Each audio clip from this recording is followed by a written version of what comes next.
Going to go ahead and get started. My name is Amanda Jarvis, and I'm with the Virginia SBDC Network. For those of you that are not familiar with our organization, the Virginia Small Business Development Center is a partnership program between the U.S. Small Business Administration, George Mason University, and local host institutions throughout Virginia. With 27 locations across the Commonwealth, we provide training and technical assistance to small businesses in their local communities. Our one-on-one consulting services are available at no charge. Today's boot camp, Success Through E-commerce, is presented by the Virginia SBDC Network. Be sure to check out our next digital boot camp, Grow Your Business with Digital Marketing, on July 21st. We are recording today's presentation and it will be posted on our website, virginiasbdc.org. Due to the large number of participants, everyone's microphone is muted, but if you have questions during the presentation, you can type those into the Q&A box. We have also enabled the live transcript function, which you can show or hide via your meeting controls. And now it is my pleasure to introduce our presenter for today's session.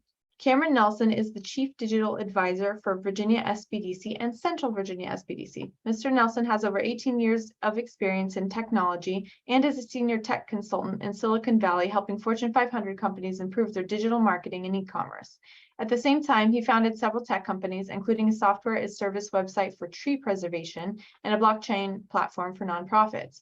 Cameron is accomplished in language culture, has an MBA and MA, and believes new technology products have the ability to shape our world for the better. Please join me in welcoming our presenter for today, Cameron Nelson.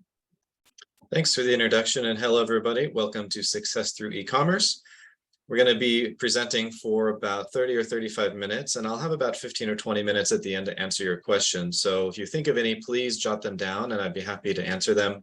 If any of your questions require more in-depth discussion, then I'm available to meet with you one-on-one in a private meeting. And my email address is here on the screen. It'll also be posted in the chat. So I encourage you, if you would like to talk to me one-on-one, to reach out and schedule that with me. So let's jump right into it. We have 3 goals for the bootcamp today. The first one is that we're going to learn what websites and e-commerce platforms will work best for you and your business. Second, I'm going to show you how to set up your e-commerce store so you can start monetizing your products and listing your items for sale. And third, I'm going to show you how to refine your approach. And after you launch your store, we're going to talk about how do you maximize your profits. First, I want to discuss websites. So when we talk about a website, it's really something like yourbusiness.com. And this is your business's home on the internet. Most e-commerce businesses will already have a website. And I'm going to walk you through the 4 main types of websites, and you can see kind of what level you're at now and what level you should be at to maximize your profits online. And keep in mind that often e-commerce business will have a website and sometimes also use a third-party e-commerce platform like Shopify or Etsy or Amazon. And that's a perfectly fine way to go about your online business. So I'm going to talk about the pros and the cons of those other platforms in a moment. But right now, we're going to talk about your website. So the most basic level website is a level 1 website. This is a very simple website with no shopping or e-commerce capabilities at all. It's really only an informational website. It could have some pictures of your business, a contact form. If you have a physical location, then it would have things like your address and your opening hours. But you're not going to be able to sell products on the simplest level of a website. To have any kind of e-commerce selling capabilities, you'll need to have at least a level 2 minimum level website. This is a website that'll have links to product pages, though usually not many, like less than 10. And these product pages will be at an external site like Shopify, Etsy, or Amazon to handle the checkout process. So again, you are listing your products on your website, but your checkout process is being hosted elsewhere. If you would like to bring the checkout process onto your own website, which is often a good idea because it gives your business a better brand image online and you can charge more money for your products, then you're going to want a level 3 website, which is a robust website. This integrates those shopping cart capabilities and the payment right onto your website. So it's good, like I said, to kind of increase your image and your reputation online. And you'll be able to do other things on your website, primarily like displaying your social media, links on your website. You can integrate a live Twitter feed or an Instagram feed on your website. So you could do things like this to help you increase your sales. And finally, some businesses have the need for an advanced level website. So this has the most advanced shopping capabilities. You'll be able to post videos of products. You'll be able to have a user login portal. So maybe people can manage their subscription level if you have like a monthly or annual subscription. They'll be able to have referrals and affiliate links. So all of those things are possible, but only really with the most advanced level website. So now in your mind, you should have an idea of what level website you're at. So I'm going to talk about upgrade considerations. So if you don't have any website right now, you can start with a basic website. You can get these for free from numerous sites like Wix.com, Squarespace, and Weebly, and even Shopify, Etsy, Amazon. They all offer free e-commerce pages where you can kind of brand it for your business. You can put your logo and your tagline. But that's just a very basic level website. It's really not going to help you differentiate yourself online from all the competitors. So what I would recommend that you at least have is a level 2 website. So this is a good level to start with. This is going to give you, your own domain name, your own .com, and you're going to link to the external sites to make the purchase happen. So you're not going to integrate the purchases on your website. A level 3 website is usually going to be an investment of between $2,000 and $9,000, just to give you an idea of what it would take to build it. But it'll allow you to target your market with much greater customization. So in addition to integrating the shopping carts onto your website itself, which will help you get higher profit margins because you won't be paying Shopify, Etsy, or Amazon their fee, you can do other things like create unique landing pages for different marketing campaigns, A/B testing different things on your page, looking at more data and analytics to help you fine-tune your website. So a lot of e-commerce businesses have a level 3 website, and it's often a very good place just because it gives you a lot of flexibility and it helps you to really monetize your products better than level 2. And finally, an advanced website is going to be important when you have something that's kind of complex to sell. So maybe your products come in lots of variations or sizes or patterns, and your customers need creative incentive to buy, like maybe they need video testimonials on each product page, things like that. These will be all covered in an advanced level website, and you can spend anywhere between $8,000 and $45,000 developing one like this. Other features you could have on a website like this would be geolocation, subscription models, and user login. So now that we've covered the types of websites, I want to talk about some of the operating expenses that you could expect. So if you're new to having a website, what are you going to expect to spend? So first off, you're going to pay for the website hosting. $20 a year will buy your domain name in most cases. Some are a little less, some are a little more. That's the same no matter what type of website you have. So $20 a year buys your domain name. You're going to then pay for website hosting, and hosting is basically renting a computer that is the server of your website and serves up those files to website visitors. Basic level website, you can expect to spend around $50 a year for this. A minimum level website around $100, robust $150, and advanced around $250 a year. The reason it goes up is because more advanced websites have more images, more videos, more pages, and all that takes more bandwidth, and you pay for that.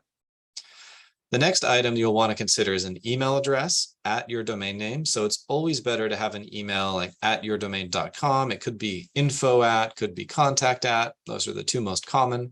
It could be your first name if you want to go that route, make it really personal. It's up to you. The cheapest email providers out there charge about $12 a year. But I recommend that if you're really investing in your website, that you'd consider a Google-powered email address, which gives you the Google interface that many of us use in our personal emails. It also gives you access to all the Google apps like Google Docs and Google Calendar and all those things. That costs about $75 a year. But I think it's a really good investment because it can help you make your business really efficient by integrating lots of different things you need for that price. The next item of expense is paid ads. So when you build a beautiful website and you have an online e-commerce business, you need people to hear about you. So paid ads is one of the best ways of doing that. It's not the only way. You can also do free social media posting. You can do other types of marketing campaigns, but paid ads are a primary way that you will get your product in front of people. So If you just have a level 1 website, it's usually not a good idea to spend any money on ads, in my opinion. Rather, I think you should spend the money on upgrading the type of website to something that's going to help you get more online sales. So if you already have a level 2 website, you should expect to spend about $1,200 a year on your paid ads. And this is usually split between Google and YouTube, which is together, and Facebook and Instagram, which is together. So there's the two main things, Google and Facebook. A robust level website, you can spend around $3,000 a year to advertise that efficiently. And with an advanced level website, businesses easily spend $10,000 a year or more on their paid ads. Development is if you need to hire an individual freelance web developer or a small firm to help you build this website. With a basic level website, you can expect to spend $300 to $1,000. Minimum level website, $750 to $3,000. A robust level website, around $2,000 to $9,000. And advanced can go anywhere between $8,000 and $45,000. Any other expense here to consider is if you have a level 3 or 4 website, you'll need to usually pay for SSL, which is a secure encryption layer, which encrypts credit card data entered on your website. Sometimes this can be gotten for free. Sometimes you have to pay. It just depends upon your situation. So expect to spend around $100 a year at the most on SSL for your website. So these are the main operating costs of a website, just so you know that. Now that we've discussed different types of websites and the expenses involved with running a website, I want to talk about the top e-commerce platforms for small businesses to use. Now, like I mentioned before, I think it's really important that you have a website just to start with. This is your business's home base online, and you need to have a website that really represents your brand and your products. But in addition to having a website, you can sell on one or multiple of these e-commerce platforms. It just really depends on how much time you have, because if you have 10 products, you need to list those 10 on your website, assuming it's a level 3 or 4. You want to also maybe list on Shopify, Etsy, and Amazon. So you're now maintaining 4 different places, all the products that you're trying to sell. So they can take a lot of time. So when I talk through these different options, think about which platform or platforms you think would be best to sell your products on. I'd recommend you might pick one of these or maybe 2 of these, but not more than that to start. So Shopify, their price is between $9 and $79 per month, depending on kind of what level and what package you want. And there'll be a transaction fee, a credit card transaction fee of between 0 and 2%. You can get the 0% fee if you use their payment gateway. I'll talk more about payment gateways in a moment. It's extremely easy to set up. Anybody can set up a Shopify store and offers one-click selling for people to buy your products. Now, Shopify does not allow you to customize the checkout process very much. So for example, if you have shoes that come in different sizes or maybe different colors, Shopify doesn't really give you a good way to display different configurations of your products. So sometimes that is a roadblock for people trying to sell things that come in different sizes and configurations. Etsy charges a 6.5% transaction fee and a 20-cent fee per listing each item. And there's also a payment processing fee for credit cards of around 3%. Now, Etsy is focused on handmade and vintage items and things like arts and crafts supplies. And it's very easy to set up and post products, much like Shopify. The third one on the list is Facebook Shops. Now, Facebook Shops, don't get confused with Facebook Marketplace. Marketplace, if anybody's used it, is kind of like Craigslist, where people post things for free or just a one-off thing to buy. But Facebook Shops is a full e-commerce store like Shopify or Etsy, where you can manage inventory and have 10 of the same things you're selling, and Facebook Shops is meant to do that. So they charge a flat 5% sales fee or a 40-cent listing fee for items that are cost $8 or less. It's really geared towards small businesses and merchants. And one big benefit, I think, of Facebook is that it has 2.5 billion users, which is a lot of traffic. And Facebook is the world's second largest search engine after Google. So people come to Facebook all the time looking for goods and services. So it can be a good place to list your products, especially if you're already using Facebook for your business. You already have a following, then it can be a really a simple step to start listing products on Facebook Shops. The next is Amazon. Now, we all know Amazon, and it is the world's largest e-commerce platform. They charge $1 per item or $40 a month, plus a fulfillment fee of between $2 and $6. Now, one thing that makes Amazon unique is that they will warehouse and inventory and ship your items for you. So this can be a great time saver for many businesses that are starting up or expanding, to not have to manage inventory, to not have to manage shipping, right? This can be a huge time sink. So Amazon will do these things for you, and the fulfillment fees are variable based on what you want them to do. Now, Amazon, I think, has the best way of a customer to select things that come in different sizes or colors or configurations. They offer these different drop-down menus, update the price in real time to really give people a good sense of the different look and feel and the size of each product you're selling. So if you're selling something that comes in these different types of configurations, and I think Amazon probably has the best interface for helping you sell that. And last on the list is Amazon Handmade. So Amazon Handmade was launched a few years ago to compete mostly with Etsy. And it's focused on people selling similar things to Etsy, kind of handmade and handcraft and even vintage type items. There's no monthly fee for Amazon Handmade, but there's a 15% fee on all sales. So it could very likely be the most expensive option here. It features the same kind of all Amazon experience, which makes it very easy for people to find things that come in multiple sizes or variations. And one thing to note is that you have to submit an artisan application, and there's a pretty rigorous process to get approved. It's not guaranteed.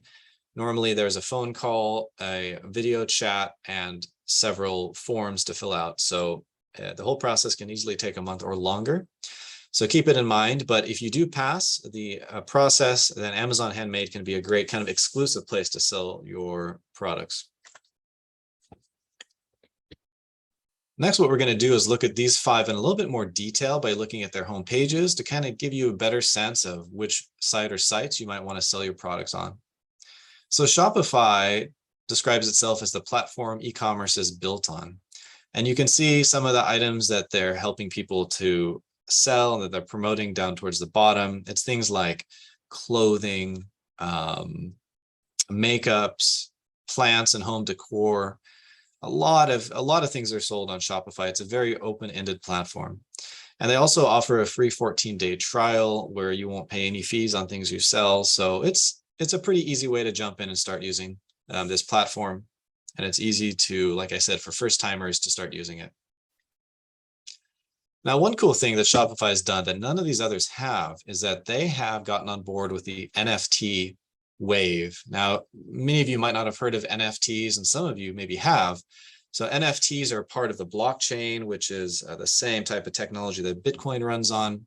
NFTs are essentially a token that's a unique token that's issued on a blockchain like Ethereum.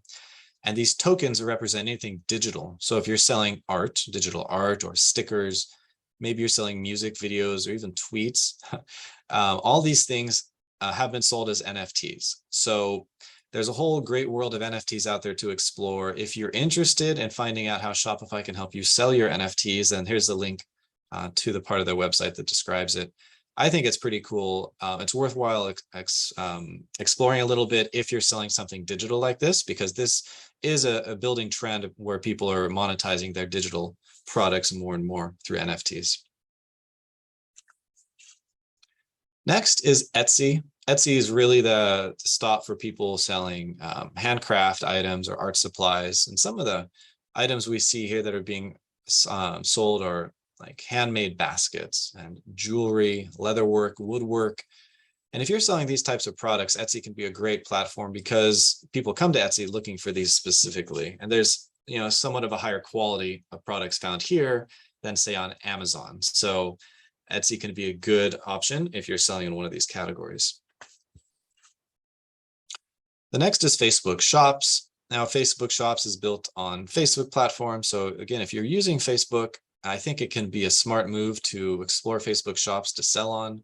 It has really good technology, as does Facebook. They're at the cutting edge. When there's new e-commerce kind of innovations out there, they're always kind of there with the latest and the greatest. So one of the nice things that they allow you to do is, like in the image up on the top with the shirts, they allow you to upload a high resolution image and then specify parts of that where people can zoom in and click to get more detailed image they can look at the fine detail of things. So, one cool feature, but Facebook shops can make sense, again, if you're mainly on the Facebook platform already.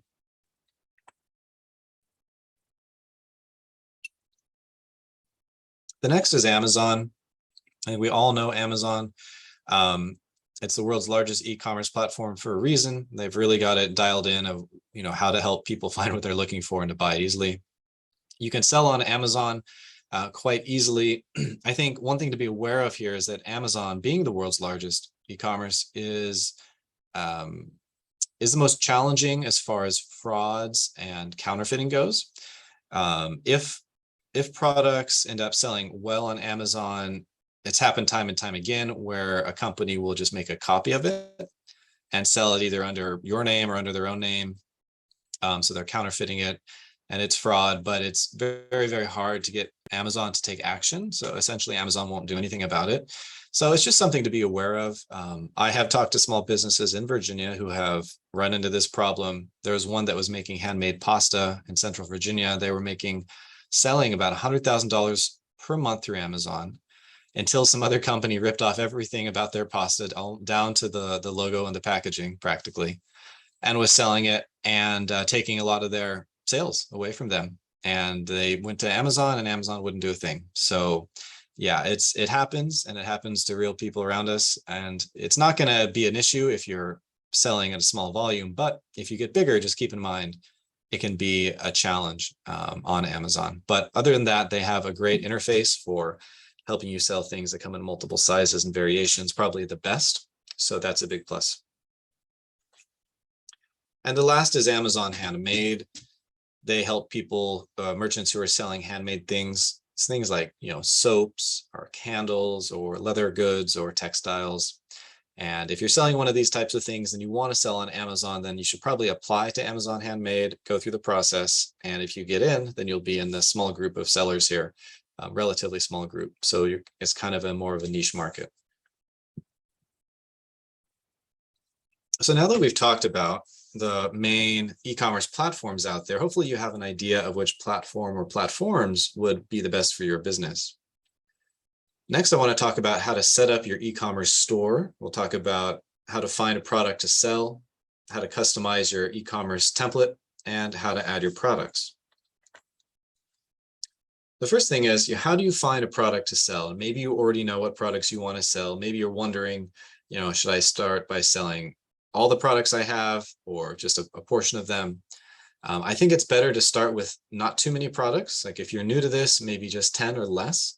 Otherwise, you can get quite overwhelmed with the amount of time it takes to take good product photos and write the descriptions and upload all that. When you think about products to sell, ask yourself a few questions. Does the product solve a customer pain point? Does it appeal to an enthusiast crowd or hobby crowd? And if so, then Etsy or Amazon Handmade are good places to sell it. Does it go with your personal passion and build off of your professional experience? Because this will, give you an advantage in the market. Does it capitalize on trends early? And you can learn some of trends by reading customer reviews on existing products to see what people like and don't like. And that can sometimes give you ideas for your own products.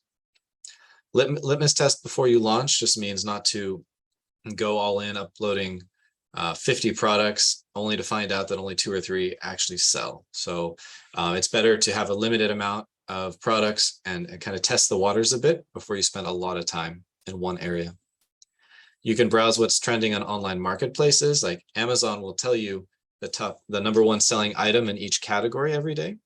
And this is going to be really useful just for doing a little bit of market research, and you'll notice trends that way. You should research and try to sell products with higher profit margins, because when you're selling online, everything really gets reduced to being a commodity. It's hard for a buyer to differentiate the product quality from one seller to another of a similar product. So ultimately, your profit margins will be less than if you were selling face-to-face in a farmer's market or in a brick and mortar store. So you have to keep that in mind and focus on products that just have a higher profit margin to begin with. And also always be on the lookout for trends and opportunities of things you might be able to sell, because your competitors are certainly doing that. So when it comes time to customize your e-commerce template on any of those 5 e-commerce platforms we just mentioned, you will first pick your starting template. And so all these platforms have a range of beautiful templates to start from. And you're going to pick one to kind of create your store's design. You should ask yourself a few questions to find your right template. You should ask, what features do you want your store to have? So maybe you have a great video or videos of your products, so you really want videos to be a feature of your kind of starting template. So pick a template that will have video spots. What style of home page do you want? Do you want it to be a very short page with links to product categories, or maybe you just want the products to be listed all on one home page? So think about how you want it organized and how you want customers to move around your store. So once you've picked your template, customizing it's easy. You'll be able to change most things that you see on it, such as the text size and the font, the color scheme. You'll be able to swap out images for your own. You'll be able to move around to some extent the positioning of products. You'll be able to write in the features, the descriptions of your products, and usually embed things like social media links. So it would be a good idea if you have any social media pages for your business to put links to those here, because often a customer is not going to buy a product the first time they see it. They might take some time to think about it. They might want to do more research on your company. And by putting your social media links on your e-commerce store, assuming those social media pages are updated, have good content, people will be able to learn more about your company or products and hopefully make that decision to buy your product. The next thing you're going to do is add your products. Now you're going to need a few pieces of information for each product: the name, the price, the category it fits under, the weight for anything physical, or the file for anything downloadable. And this also applies to NFTs. You'll need the file of that item. Now, 3 key things to uploading great products are going to be the descriptions, the images, and the categories, getting the categories right. The descriptions need to be convincing, and there's a few things you should avoid. Any complex jargon or abbreviations. Don't use cliches and don't use long sentences. So one interesting thing that Amazon found after doing research a couple of years ago was that the best-selling Amazon products had a description of about 3 to 5 sentences followed by 7 to 8 bullet points. So as a general rule of thumb, you want a shorter description, you want some bullet points, you don't want abbreviations, cliches, things like that. And that will help kind of maximize your online selling potential by sticking to descriptions like that. Now, the other way to maximize your store's potential is to have great product photos. So here on the left is a photography light box. It's just a little setup where you can put a product or products and take photos of them. Now, some of the advantages of a light box is that you get even lighting without any dark shadows. You get a neutral background that doesn't distract from the products. As you can see here, these images are going to turn out pretty good of these products. So here's a few more tips when taking product photos. You definitely want to use high quality, which means high resolution images. Never use an image that looks blurry. Maybe it's even out of focus. We've all seen these from time to time, and we know it makes the products look really bad. So you're going to want to use high quality photos. Make sure each image is the same size and resolution. So this is usually referring to the pixels. You can use a tool like Photoshop, if you've got access to that, to resize images to make them all the same dimensions. You can take your own photos. You can use any modern smartphone. You don't really need to invest in an expensive camera. As long as you've got a nice light setup like this, a smartphone should do just fine in most cases. If you have the option of providing a 360-degree view option based on the e-commerce platform you're working on, then I would definitely make use of that. Same with the zoom option. If you have a really high resolution image of a product, let's say you're selling pottery that has inlaid crystals in it. If you take a really high resolution image of that, something like 5,000 by 5,000 pixels, most e-commerce platforms will recognize that resolution and allow users to zoom in on parts of your image. So this can be really useful if you have those fine details. And finally, you can compress images using a free online tool. You can just Google that free online image compression tool. The reason you want to do this is because an image taken from a smartphone camera will typically be between 5 and 6 megabytes, which is really gigantic for an e-commerce store. You don't need anything near that size of of an image. It'll make your pages load very, very slowly. And so ideally, you'll have each product image be around 200 or 300 kilobytes or KB, as opposed to 5 or 6 megabytes. And you can shrink the image size without really affecting its quality or visual appearance at all by doing a free online compression tool like one of these. So by following these guidelines, you'll be able to take great product photos, which will really help you differentiate yourself online from your competitors. Here's a few examples of really good product images. And another thing you can do, in addition to taking photos, is creating an image like one of these. And these are all different. They all have different purposes. The first one is a dimension image. Now, this is obviously an artist's 3D rendering of, in this case, an Alexa sitting inside of a plastic cat of some sort. But the image here shows the dimensions of the cat relative to Alexa, just to give customers an idea of the size of your product. The middle one is a comparison chart. So you'll see these a lot on places like Amazon, where you will highlight the differences of features between you and your main competitors, just to make it really simple for customers to see, oh, okay, this is why this product is different. Again, a lot of things kind of become commodities online, and this is one way to make your product stand out. And the last one is a 3D image and infograph together. So if you have a product that has inner workings that aren't really visible to the naked eye, by hiring a 3D artist, they might be able to make a 3D illustration to show what's happening on the inside. In this case, there's also an infograph, which are the 6 boxes that, again, talk about those 6 highlight features that you really want people to know about. So if you're selling products online, you might want to invest a little bit of money into hiring a professional to help you make some images like this that can really help, mixed in with your product photos to help you increase your online sales. Next, you're going to launch your store and maximize your profits. So we're going to talk about setting up your payment methods, preview, test, and publish your store, and then what to do in a follow-up after you've published 4 to 6 weeks later.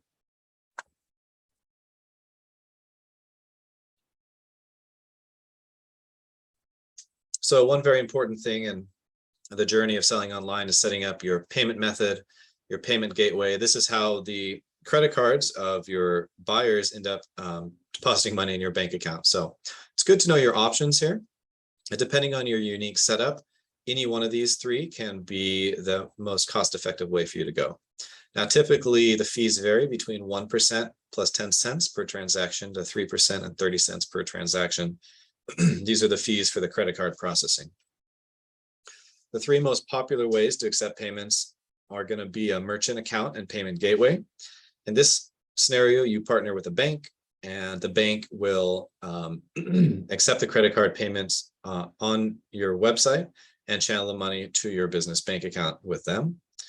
The second one is a payment gateway package. So this would be like if you use a platform called WordPress to build your website on, there's a e-commerce plugin called WooCommerce. So WooCommerce is a payment gateway package. It's a third-party piece of software that connects your store's shopping cart to the credit card processing network. And the third option is simplified credit card payment processing. This scenario, there's a service that integrates with your store's checkout. So like I mentioned, Shopify has their own payment gateway. They just were so big, they decided they're going to create their own from scratch. Not many other people have done that. So in this scenario, your shoppers don't have to leave your site to complete a purchase. And if you use the Shopify payments and you're using Shopify, then they give you 0 transaction fees. So these are the 3 main payment methods that you can set up to accept payments on your online store. The next step is going to be to preview, test, and publish your online store. You want to make sure that, obviously there's no errors or other things that a customer might find when they're trying to buy your products. So you're going to want to check for a few key things. First, does your checkout process work? So the simplest way is just to place an order yourself. You can make sure that any email notifications you have set up come through correctly. You can also refund yourself, and there'll be if you refund within a certain amount of time, I think it's 30 days, there's no fees. So it'll be a 0 cost kind of a process for you. So just to check out test out your checkout process. The next thing is, do your store's buttons and links all work? So if there's a button or a link, click on it, make sure it goes to the correct page. Sometimes it might go to the wrong page. Sometimes there might be a typo and there'll be an error. So if that happens, you want to find it first and fix it. And finally, you and some other people, it'd be good to review things like text and images for grammar and spelling. Make sure all the pictures load quickly and they're all of good quality and a similar, resolution. Sometimes you might find that if you have like 10 photos, 10 images on a page, you'll notice one is loading really slowly, like all the rest have loaded and one is just kind of going chonk, chonk, chonk, and it takes a few seconds. You might find that you forgot to compress one image on a page and that image is taking forever to load. So make sure that you have looked through all your pages and that they're all optimized. Check it out on both a computer and a smartphone and maybe even a tablet, right? Different devices. Make sure it's a good experience across all these different platforms. And finally, it's a good idea to follow up with a counselor and advisor after about 4 to 6 weeks.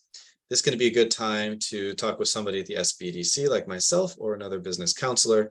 We can identify ways and areas for improvement, and you can discuss questions such as, did you meet your sales and revenues goals in the first month?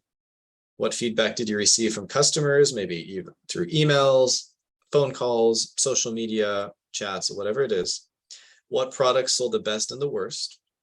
What new ideas do you have for products to sell online now? What have you learned from your competitors? And finally, what are you going to try to do differently in month 2 plus, to maximize your sales and increase your profits? I thank you all for your time. I hope that everybody learned some useful things and got some good information from this session. I'll be available now for the next 15 or 20 minutes to answer your questions. And like I said, if you'd rather have a one-on-one meeting with me, my email address is here on the screen, and I'm happy to arrange that and we can talk individually about your business and your questions. So thank you all and have a great day. Great, thank you. So if anyone has any questions, please put those into the Q&A box here and we'll see if we can get to them today. So the first one is there a finance company that can help you with payment for your website? I'm guessing this means like to help get someone to pay someone to set up your website, maybe? Yeah, I'm not sure. I guess it's meaning, help with the funds to build a website. Like, yeah. I think you'd be talking then about a grant, like a city or a county grant or a state grant. It depends where you are, but your local city, county, or state could definitely have grants for this kind of thing. If you let us know where you are, or you want to email our main office at help@virginiaspdc.org. If you email them, we'll be able to get you in touch with somebody who knows about the grant situation in your local area, which isn't me, but they'll be able to guide you on if you can apply for a grant to build a website. Great, thank you. If you reach out to us at help@virginiaspdc.org, we can get you linked up with your local counselor and set up a counseling session. All right. Yeah, we can look up. I'll look up where you're located. Yeah, you're located and find out which SBDC office. I don't have any other questions. Does anyone else have any other questions in today? It seems like we don't. So in the meantime, if you all could help us out, I'm going to go ahead and launch this poll. This is just a survey. Just give us some feedback on the session today. If you have a moment, if you wouldn't mind, it helps us out. We appreciate getting your feedback on the session today. And I don't see any other questions, Cameron. So okay, well, maybe they want to email me and do one-on-one. That's fine too. But okay. I look forward to hearing from you. I have one that came in. Okay. How would online alcohol sales differ? That's a great question. I don't have experience with alcohol sales online directly, so I don't know how that would differ from like physical sales of that product. There might be somebody who actually specializes in alcohol sales at the Virginia SBDC. There might be someone who has experience with that. Yeah. So I would recommend that you email the help email address here on the screen. and then pose that question to the kind of the administrator, and then they'll help you find the right person to give you that information. Yes, and we do have a craft beverage assistance program, so that might also be a possibility. But yeah, if you email us, we can get you connected with who you need to talk to. Is the session going to be recorded? Yes, the session is currently being recorded, and we'll send out a link to the recording to everyone who attended today, as well as a copy of the slides.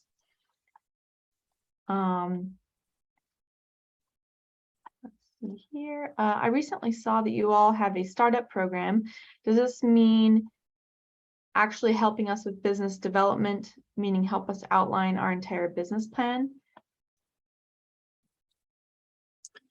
Do you know what startup program they might be referring to? Yeah, I mean, yeah, we have several throughout the state. So it kind of depends on, your local center, but your local SBDC, your local SBDC advisor will be able to help you with outlining a business plan.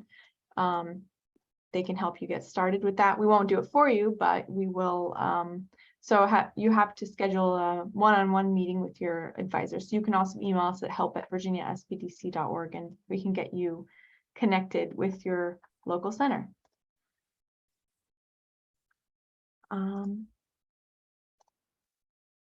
What is the best ad platform? So there's two main ad platforms in the world. There's Google and Facebook. Google will also tie in ads to YouTube. If you have a video ad, and Facebook will tie in your ads to Instagram, which it owns. So you asked which is the best. It depends. If you have a good following on Facebook, then creating a Facebook ad can help. That message can go to your following as well as people who don't know about your company yet. And you pay for those new people to come to you. You normally pay around 20 cents or 30 cents kind of per person who clicks on your ad. And Google ads work in a similar way. You pay per click, and they'll be directed to normally your website where you're selling a product. Most businesses use both, right? They'll have some money in a Google ad, some money in a Facebook ad every month. And which one is better just ends up being a bit of a trial and error, and businesses learn that over time because there's no one answer for every business. Great, thank you. I have another one. What's the best option to set up an LLC? Again, I'll say, I think that's something that you need to talk to with your local SBDC advisor. I went ahead, and if everyone wants to check in the chat, I put Virginia SBDC.org/request-appointment. And that's also where you can go and you can schedule a one-on-one counseling session with your local SBDC and get help with that kind of stuff.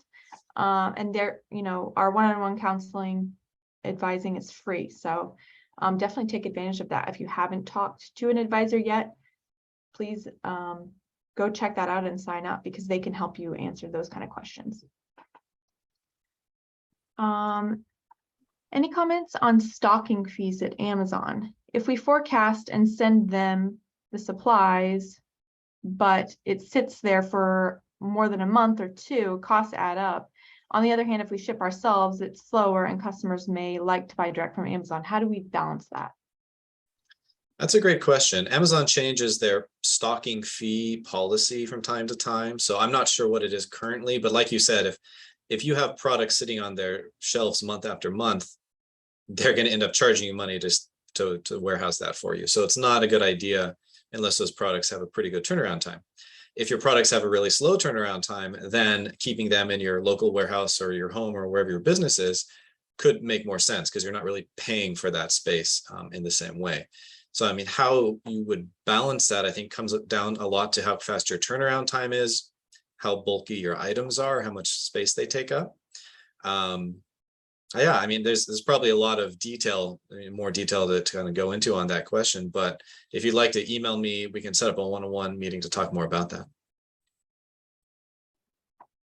Great, thank you. And the next one is just more of a comment from the audience. In Virginia, online alcohol sale is not allowed. Only Virginia ABC can do that. I think that's for certain types of alcohol, definitely. All right, I think that's all we have so far today. I'll go ahead and wrap us up. Thank you so much, everybody, for attending. I'm going to go ahead and put our information here in the chat.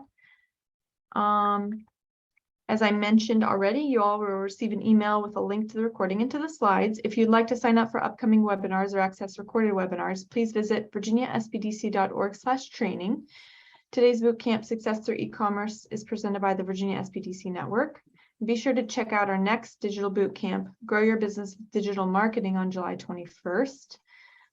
This webinar and other SBDC resources are designed to be used in collaboration with your local SBDC advisors.